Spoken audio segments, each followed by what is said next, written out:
I'll tell pretty much anyone who will listen that I'm in the best shape of my life at age 57, and I feel that the best is yet to come. And now, to be fair, I never set the bar very high earlier in my life from a fitness perspective. But if you act even just a little bit interested, maybe you're just being polite, I'll tell you all about how I did it and what I learned along the way. And you might in fact find it difficult to shut me up. I just can't help myself. I'm very passionate about healthy aging, and I want to spread the message. And while it might be impressive to be in the best shape of your life in your 50s, what about someone in their 60s? Or maybe even in their 70s? Now, that would be remarkable. But what about an 80-year-old? Is it possible to be 80 and to be in the best shape of your life?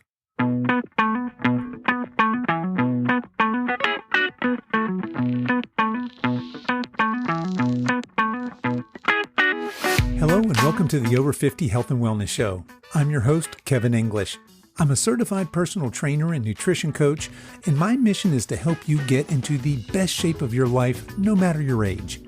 We have a great show for you today. Jim Owens is with us, and he's going to share his personal fitness journey along with his traits of super agers. But before we get to that, I want to let you know that today's show is being brought to you by the Silver Edge. The Silver Edge is my online personal training and nutrition coaching business where I help you get off the exercise and diet hamster wheel and start making permanent healthy lifestyle changes so that you can enjoy the second half of your life with strength and confidence, so that you can become the healthiest, strongest, most vital version of yourself, no matter your age. If you're interested in learning more, shoot me an email at coach@silveredgefitness.com and we'll start a conversation. My promise to you is no hard sales pitch, no annoying incessant follow-up emails, just an introductory conversation about your personal fitness goals. Okay, enough of that. Let's get on with today's show.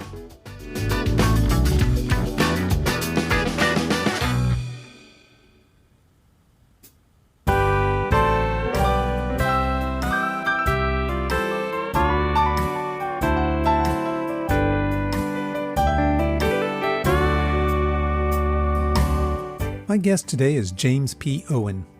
After a successful 35-year Wall Street career, Jim found new purpose as an author, speaker, and social entrepreneur. His book, Cowboy Ethics, has sold over 160,000 copies and is still going strong. But despite all of Jim's successes, he found himself at 70 years old in very poor health. He was close to 50 pounds overweight and suffered from crippling back pain. Today, at age 80, Jim is in the best shape of his life and has become an evangelist for healthy aging. He is the author of the book Just Move, A New Approach to Fitness After 50, and the producer of the docu-series titled The Art of Aging Well. But before we jump into Jim's current work on aging, I was curious about his cowboy ethics days. I spent my whole career in the investment world, managing portfolios. And I was always proud to be in that industry. But then along in the early 2000s, as you may remember, every week there was a new scandal. And it's not that I'm a goody-goody two-shoe guy. It's not that. It's just that if you lose the trust of your clients in the investment business, what else do you have except trust? And I'm afraid that Wall Street lost the trust of a big swath of people with all these corporate scandals. And I always thought, call me naive, that the industry put its clients' interests first. No, they don't, not really. And so I said, what can I do? I'm just one guy. And I'd written a couple of books and felt very confident in my writing. And one book did real well, 30, 40 years ago, I guess it was. And I came across the idea of cowboys. We all need heroes. Kevin, we don't have many heroes in our culture anymore. Politicians, people of the cloth, corporate executives, it's like one by one, they sort of let us down. But then there's that cowboy, the iconic cowboy. You can say, Jim, this is a myth, my friend. Well, myths can be good. Myths can be inspiring. So I came up with this idea of cowboy ethics. I have no idea where the name came from. I just made it up. And I wrote down these 10 principles to live by. Kevin, we thought the book might sell 500 copies. Book has sold 160,000 copies. It's still going strong. So if your listeners just Google cowboy ethics, I wrote that book in 2004. That's what's amazing about it. And then wrote a 10-year anniversary edition in 2010. But it's really created a movement. And I was very proud of that. And now we're on the lecture circuit. And Kevin, I stopped counting at 300 speeches.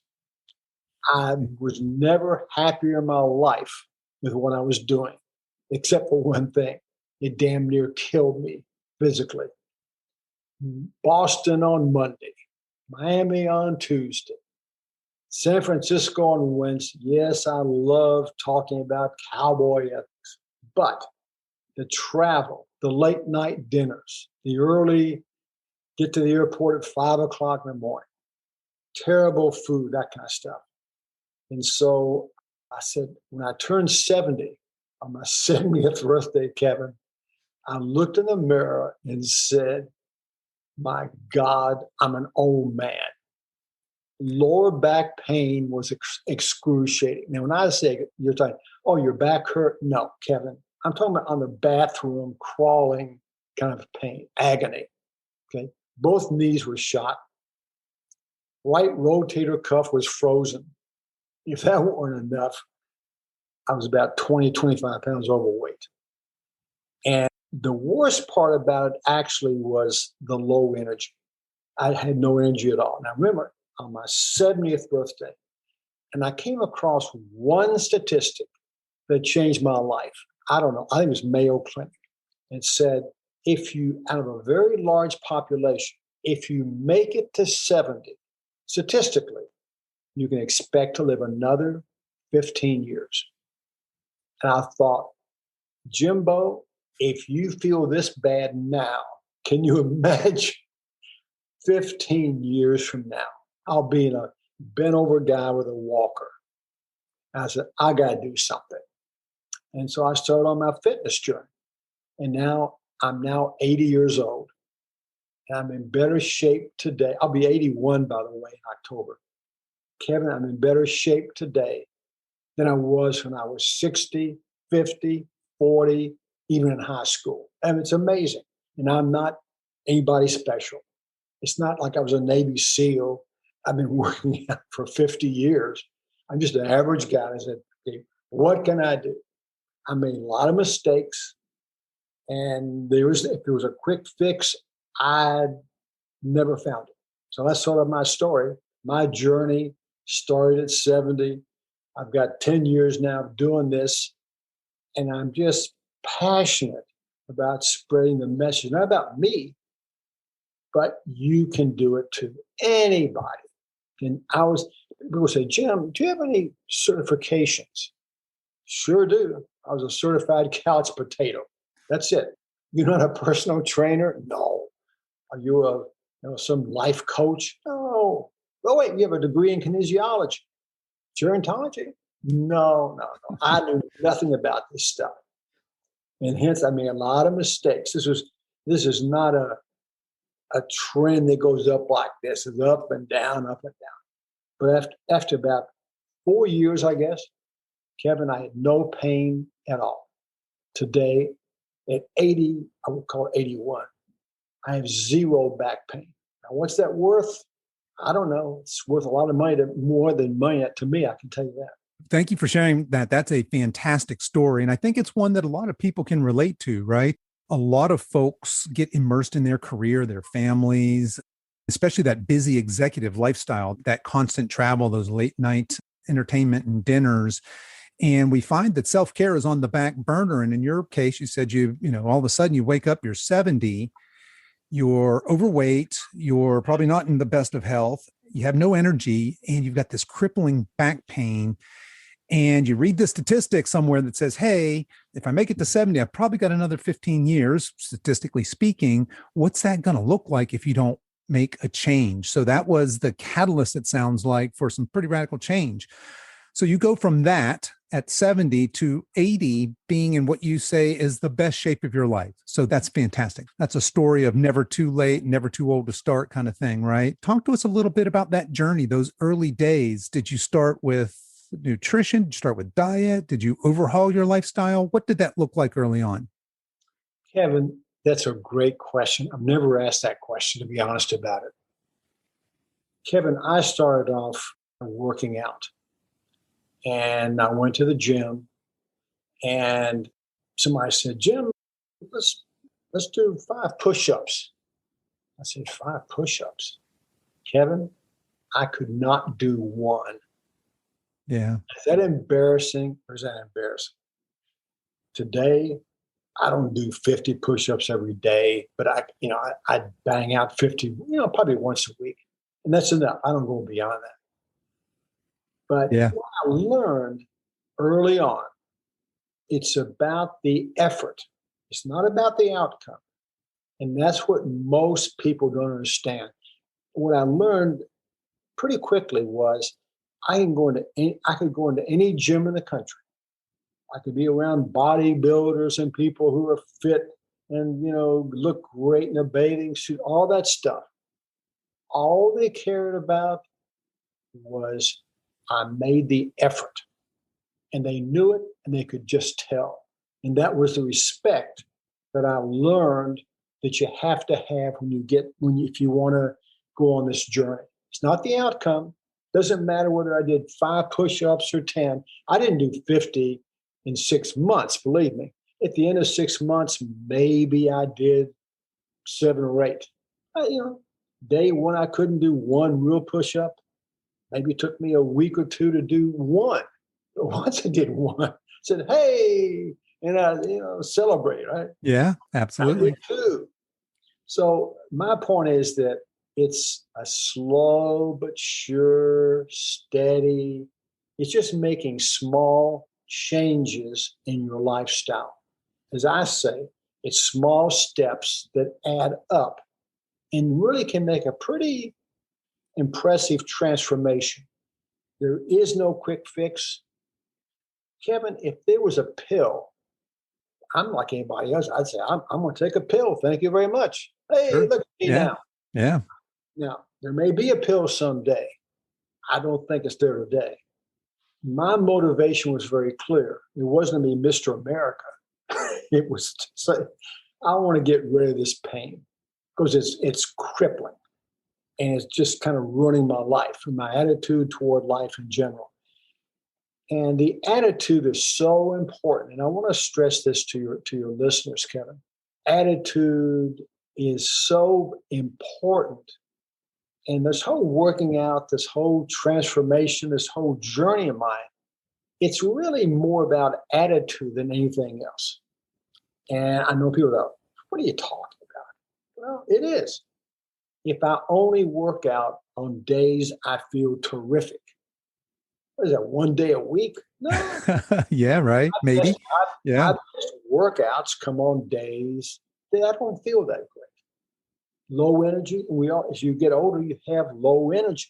You can't help it. That's at 80, you're going to have low energy days. That's when I do my best workouts. I'm going to work out for maybe 20 minutes. And before you know it, hey, God, I feel so much better. I've never one time left the gym and not felt better. Not one time. And I also want to point out that I think fitness in general starts with physically fit. That's what I believe. If you're not, when I say that, I'm not Mr. America or Miss America, I'm just talking about free of aches and pains and being mobile, okay? Being able to move. And so when I talk to folks, I don't even use the word exercise. It's like a 4-letter word. I use the term movement. Our bodies are meant to move. And what you'll find is when you move, you feel better, period. So the first step for me was becoming physically active. I've got to tell you, if I may, Kevin, I want to share with you and your listeners kind of a war story.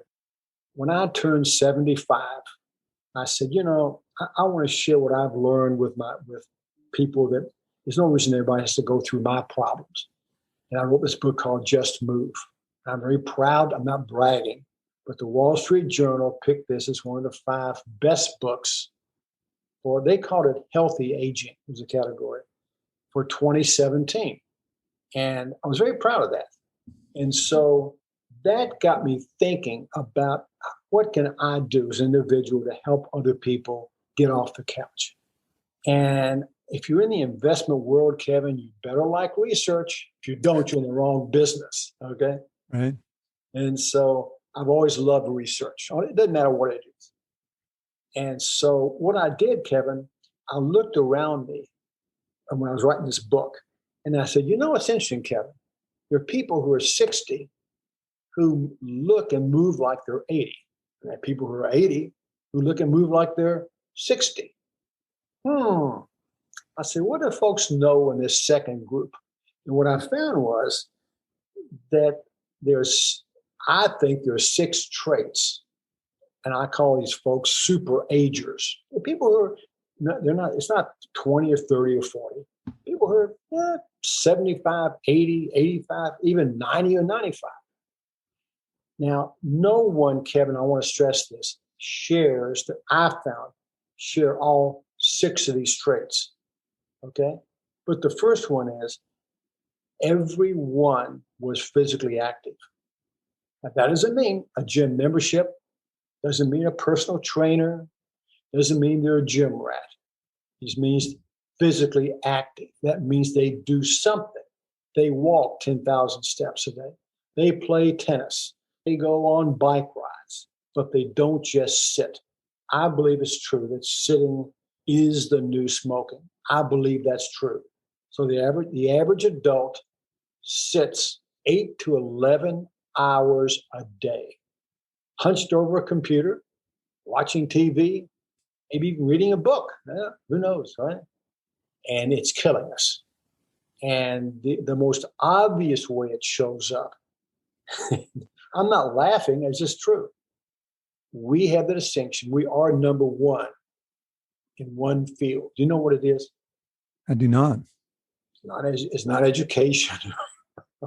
We are the most obese country in we are number one there. You're right. So here's a statistic. Again, this is through my research. 7 out of 10 American adults are either overweight. I'm not talking about, Kevin, you need to lose 5 pounds. I'm talking about losing 40 pounds, okay? Or clinically obese. And so 7 out of 10 American adults are either overweight or obese. And then you wonder about these underlying health conditions. And I trace it back to, again, you don't have to have a personal trainer. You don't have to have a gym membership. No. But you have to be active. Swimming, terrific. Say, well, Jim, what do you think is the best exercise? What's the answer? The one that you will do. Absolutely. I can talk about what I do all day long. That doesn't mean it's right for you. So there are a lot of paths to this thing. And each one you have to find your own path. All I can do is tell you, here's what I do. But that doesn't mean it's what you should do. But being physically active was the one trait out of the 6 that every single, what I call super ager is my term for this, shares. Everyone, there's no exception. I never saw or met a 90-year-old who was what I call a super ager who didn't do something. Maybe they swam, maybe they walked 10,000 steps, and they didn't make it into a big deal. The second trait, I think, is that they ate sensibly. Now, I'm not saying that everyone did, but this is one of the 6 what I call traits. And I never really thought much about this. I used to love to eat bacon. Well, I eat bacon almost every day, even when I was working out, until my cholesterol came in. And that's why I want to strongly recommend to your audience, please, please, please get that physical checkup. every year. It's critical as you get older. Now, if you're Absolutely. 30 or 40, maybe you don't need to. I don't know. But boy, when you're 70, 75, or 80 or 65, whatever, you better get that checkup. In my case, my cholesterol level was in the high level. That's all I can say. Yeah. So I said, okay, talk to the doctor. Okay, what am I eating? So I keep a journal now of every single thing I put in my mouth. I can tell you, Kevin, what I ate 2 weeks ago. Yep. Okay. I said, God, that's so boring. Boring it may be. It's what's kept me at I weigh now about 155, 154, maybe on a good day. But I weighed 205 at my high. So I've lost 50 pounds. Yeah. It's not hard losing the weight. What's really tough is keeping it off. 100%. Yeah. And the reason being, when you get older, your metabolism slows down. And that's the challenge. Metabolism slows down, you're losing muscle mass, and we all have the same problem. So I keep a journal of every single thing I eat. I can look back and say, yeah, sure, I had a piece of chocolate cake. It's not going to kill you. But I basically follow a Mediterranean diet. I love red meat. I could eat red meat every day, all day, but I don't. Twice a week, okay, red. And when I do eat it, I'm very big on portion control. I'm not a fanatic. Doesn't mean what I think for me, what worked was the 80-20 thing. 80% of the time, I really, really eat healthy. And 20% of the time, I probably don't eat quite as healthy. That's not going to kill you. Yeah. The main thing is that consistency. And so the second thing was eating sensibly. And Kevin, I want to share with your audience, I'm not the only person like this. I love red wine. Well, red wine, having a glass maybe that's not going to hurt you when you get older. Maybe a second. But I found myself every night having maybe more than 2 glasses. Let's just put it that way. And so cold turkey 3 years ago, April 1, and said, that's it. I'm not going to do this anymore. And I feel a lot better. And that's just a personal story. I'm not proud of it, but that's, we all have issues. The next thing was managing stress. And what I learned was you can exercise all day long, okay? But the stress can undo all of that. So you've got to find some way of managing stress. And I don't have a secret to it, and I'm not a MD. All I can say is, for me, exercise is the best way that I know of personally for working off that stress. And I found that when I do work out, my stress level goes way down. So that's another reason why I work out. The fourth thing I want to talk about quickly is getting sufficient sleep. We don't think about this when you're younger. And when you're 30 years old, you can do all-nighters or whatever. Well, you get a little bit older, so I believe in going to bed and waking up at the same time. I've started getting up about 6 o'clock now in the morning and go to bed probably around 10. I need that 8 hours. Maybe, Kevin, you tell me, you get by on less? No, I do not. In fact, I am a big fan of sleep and the restorative power of sleep, and have recently doubled down on my sleep routine. So I hear what you're saying is that sleep consistency, finding that consistent bedtime, that consistent wake time. I've got a little pre-bed ritual, but yeah, sleep is, and it's also one of the most anabolic things that you could do for your body.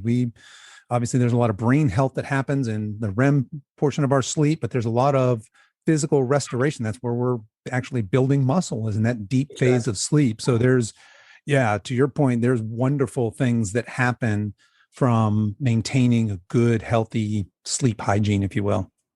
Good hygiene, I like that. So I got two more things, and one that fascinated me. Again, I'm talking now about super agers, those people who are 85 or 90, who are sharp, mentally sharp. And what the heck do they know? And Kevin, not everyone But another common trait, along with being physically active, almost every one of these people, men and women, have a positive outlook on life. I call it positivity. They're not naysayers. They're not cynical people. I don't know where it comes from. Mother Nature, I really don't know.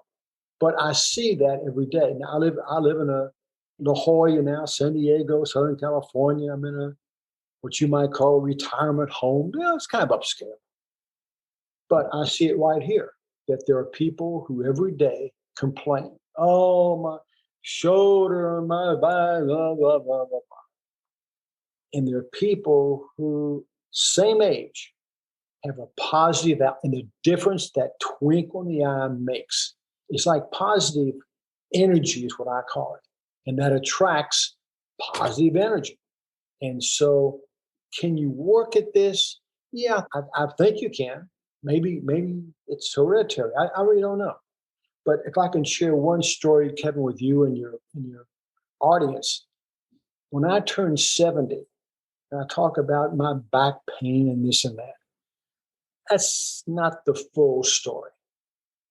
There's another part of the story that I don't talk much about, but I've been very engaged listening to you, and I do watch your podcast, by the way. Kevin, down deep, believe that my best days were over.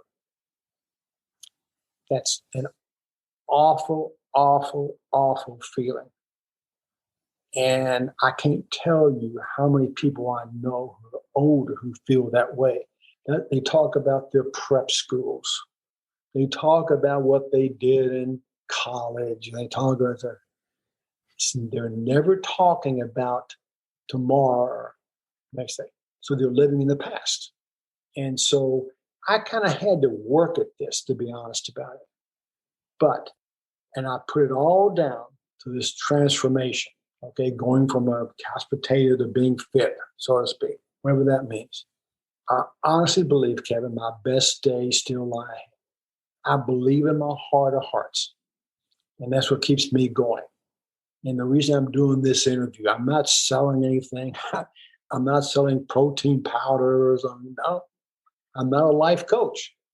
What keeps me going is the belief that I can inspire other adults to make small changes in their personal behavior, lifestyle changes, I call it, right? That can really, over time, dramatically change their life. I think you can learn this stuff. And that's why I'm doing, and that kind of leads to that sense of purpose. I'm just built this way. I need that feeling of purpose in my life. That's why I'm doing this interview. And I'm not had nothing to sell. You don't need to buy the book. You don't need to do any of this stuff. I'm just a guy with a story. But the purpose is my personal mission to spread this message. And that's why I'm sort of like a fitness ambassador. And this led me, by the way, to what I'm doing that I'm very proud of. I came up with the idea, as much as I like this book, Just Move.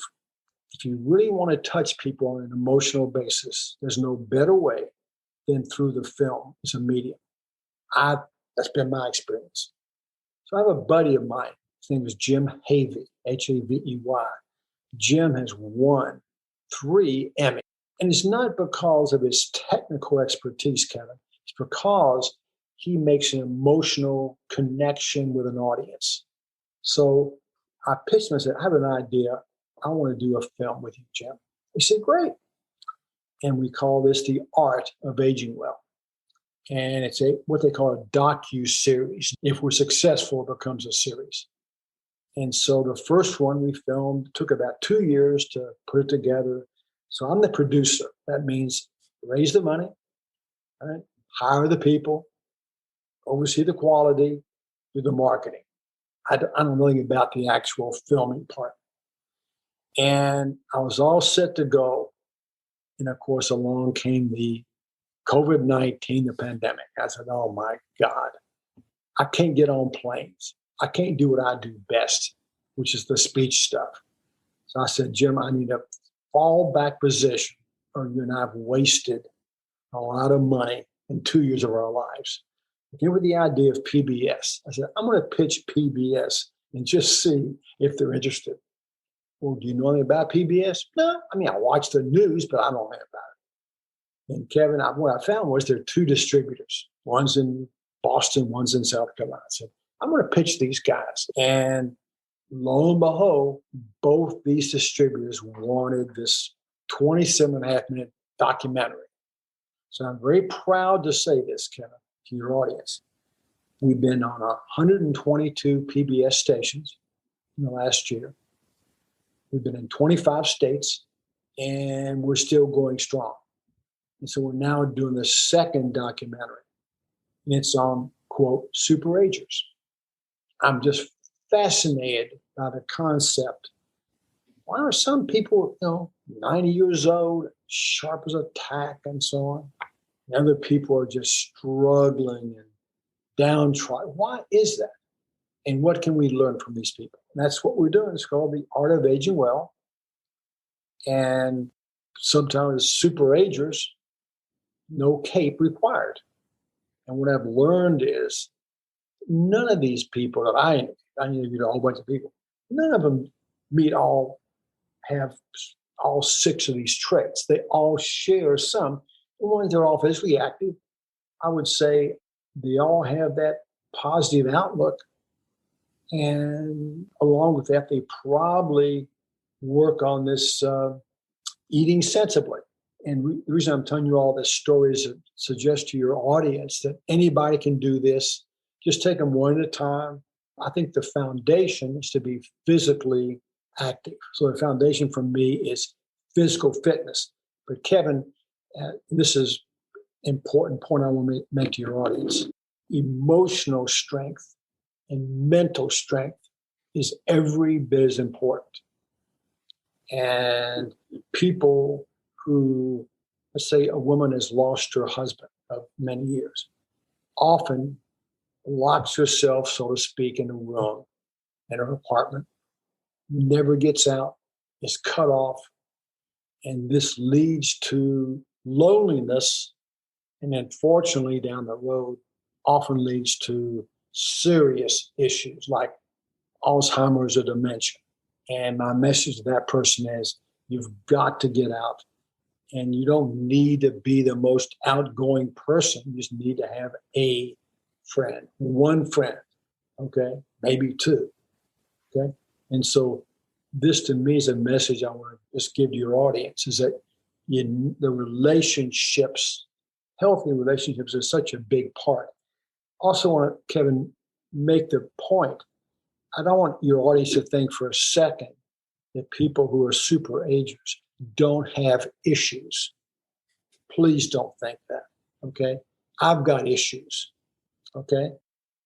It's just that being in good shape, I feel confident that I can better weather these issues. So if I do have a heart attack or stroke or whatever happens to me, I will come out of it better than if I, was 60 pounds overweight. Let's put it that way. Absolutely. Yeah, 100%. So, Jim, let me just back up just a little bit, because I got your 6 traits of super agers. We have physical activity, eating sensibly, managing stress, sleep, and certainly the positivity and the positive outlook. What is the 6th one? The 6th one is that sense of purpose. Sense of purpose. Okay, great. So, Kevin, I'm one of those guys. I don't know where it comes from, and I don't want your audience to think that I believe I'm somebody special. I'm not anybody special, believe me. But I need that reason to get out of bed in the morning and look forward to it. And when I don't have it, I'm not the same person. I know that from my history, from my career, and so on. I need that purpose, a reason to get a reason. Why would I want to do this call with you without the purpose? No, I don't think so. I'll do something else, maybe. Nope, I need that. And I found out not every super ager, Kevin, but it was a very common trait. A neighbor of mine, and I don't want to embarrass him, down the hall, an amazing, intelligent person, highly educated, and that kind of stuff. Never talks about his past. Never does it. He just, that's the past. Okay. Took up golf at 75. I never knew anybody that did that. Plays 3 times a week, 7 o'clock tee times, walks the course at 92. I said, what? That's fantastic. Yeah, It's fantastic. it certainly is. Yeah. I said, and a group of guys, we started playing together 15 years ago, whatever the math is. And he said, they're dying off. But I can just tell from him, he never looks back. He never says, it lives in the future.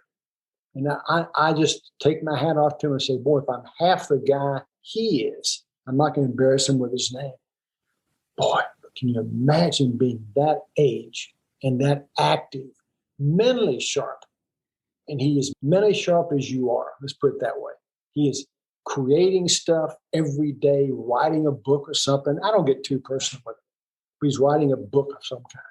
And I think, wow, now that's somebody that we can all try to emulate. So that sense of purpose is really, really important. Now, having said that, Kevin, this does not mean jumping into a burning building and saving somebody or whatever. No, you can be somebody that says, look, I know you're working. Let me take care of the kids for you while you're working. So it's just, you can have small stuff. Having a good smile and a good cheer, that to me is having a sense of purpose. Every day, you seem so happy. That doesn't mean a person doesn't have serious health issues. It means that every day they make it their point to try to make somebody's life it's like you, a little bit better. And my hat goes off to them. I think it's a fantastic trait to have. Just a little bit better.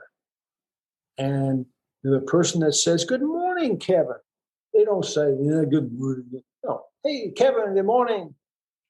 And that smile to you, if you've had a bad night for whatever reason, okay, can pick up your day.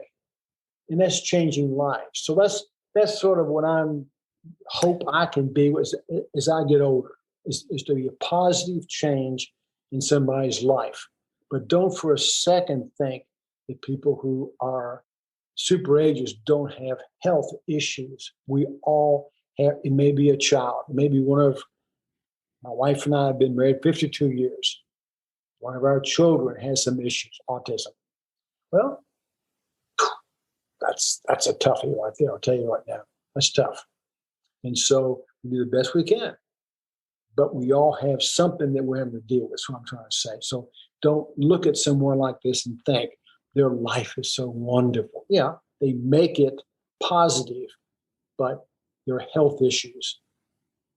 Sure. And that's what it means to be human, right? There's nobody without issues. I think we all have that in common. Certainly some people have more than their fair share and other people maybe not so much, but certainly we all have things to deal with. But I think we can both agree that taking care of, let's just use these 6 traits of superagers, if you're hitting all of those, I think that spills over into all other areas of your life. And to your point, you're more capable of handling what life is throwing at you, be that positive or negative, right? Well, you're absolutely right, Kevin. And I want to echo what you're saying. To me, when I couldn't do one push-up, and I can say I do 50, it's not the 50 push-ups. It's that if I can do that, what else can I do? So to me, fitness gives you a real positive thing that you can hang on to and build upon. That's the point. So it's not like they do it. So, okay, so you can do 30 or 40. It doesn't matter. It's the confidence building. If I can do this, what else can I do?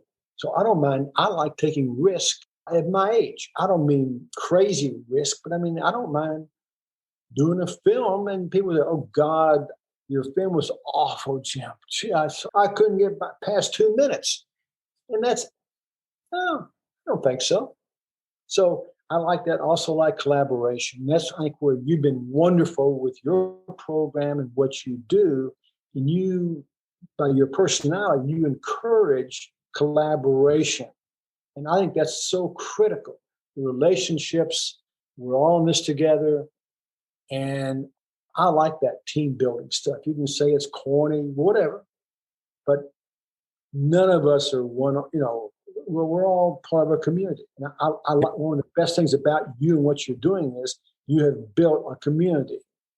And there's a common bond of people who listen to you.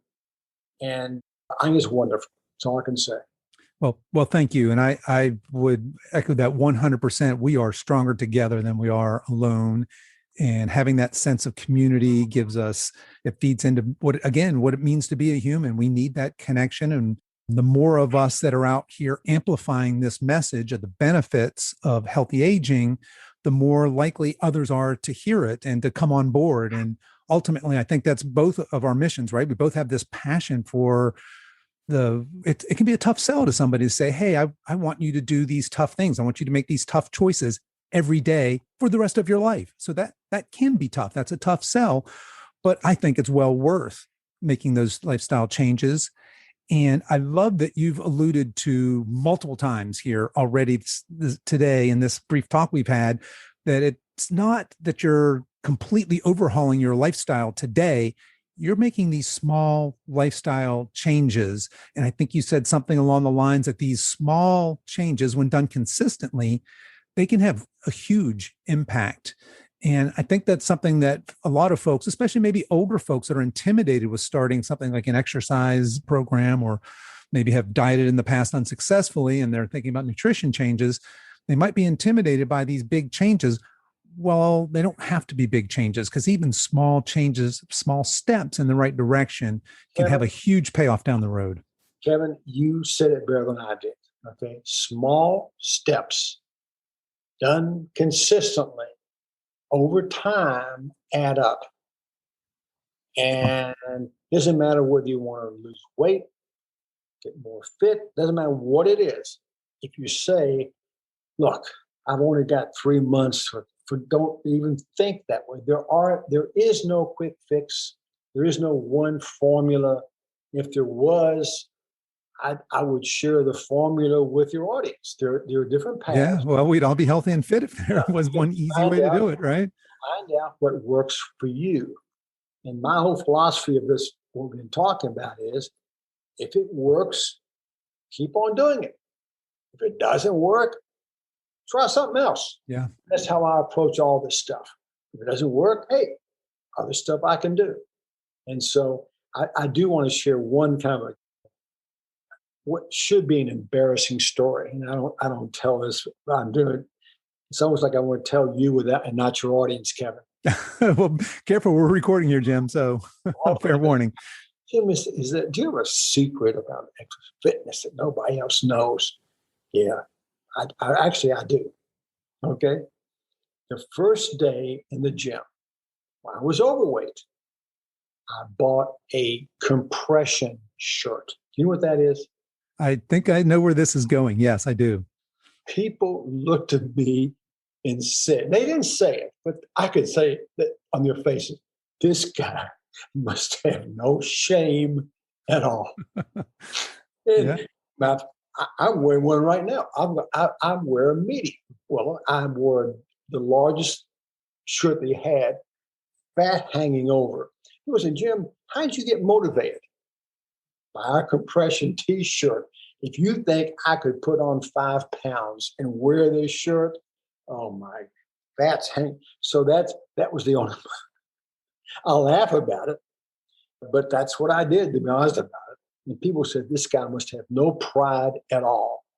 But 1 year, 2 years, 3 years, all of a sudden 4 years go by. All of a sudden, hey, I'm not wearing a double, extra large, whatever it is. I'm wearing a medium, and that's about the tightest I can wear. I wear it every day. Can you see that's my T-shirt? I cannot, no. Okay. This says Geezer Fitness.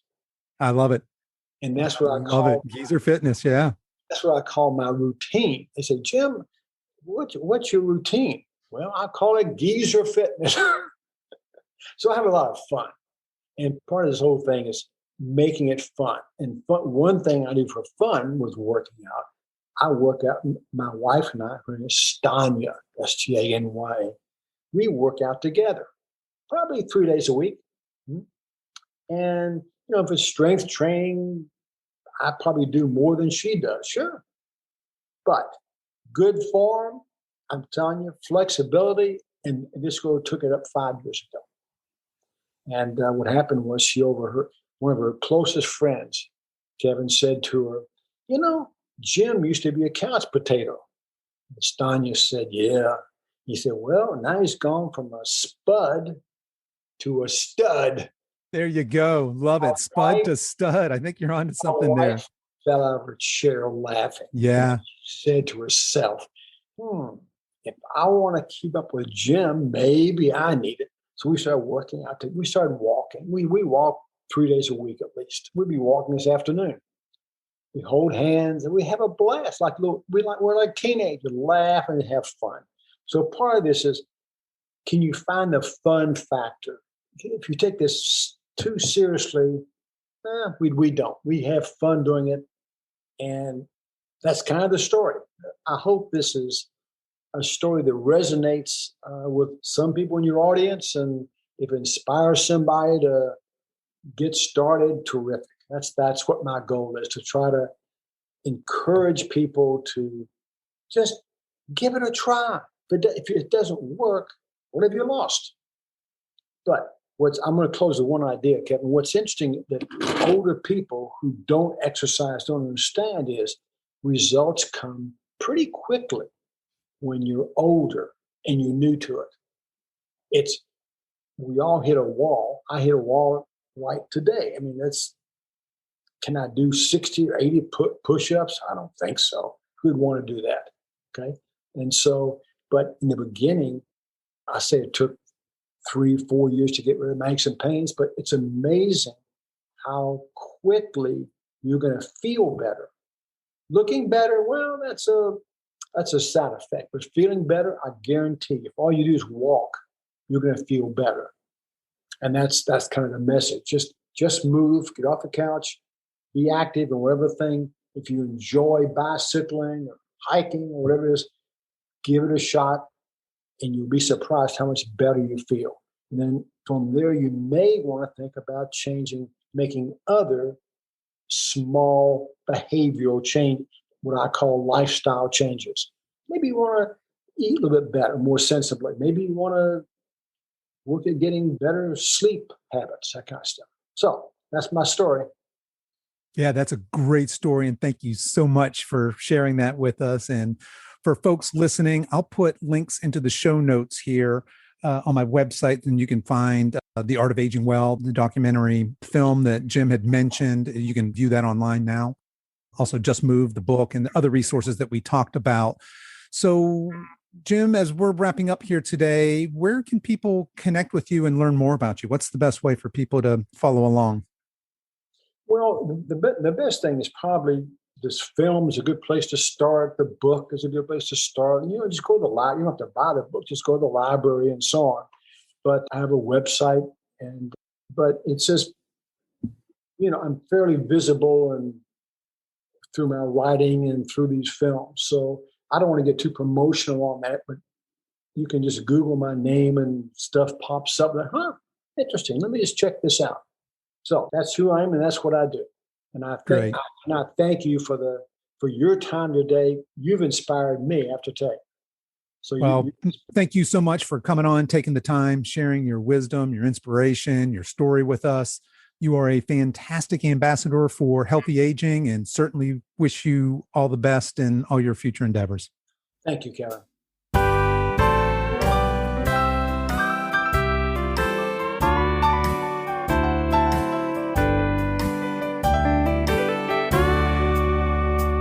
Well, that's our show for today, folks. I hope you enjoyed this episode as much as I did. You can find all of the show notes over at www.silveredgefitness.com/episode 62. You can also continue the conversation over there. I'd love to hear your thoughts and feedback. But before you go, I do have 2 favors to ask. 1, would you please give this show a review on whatever platform you're listening on? And 2, would you please consider forwarding this episode to anyone who you think might be interested? It could be a family member, a friend, or a coworker. The easiest way to do this is just send them a link to this episode. And again, that's silveredgefitness.com/episode 62. Thanks again for spending time with me today. And until next time, stay strong.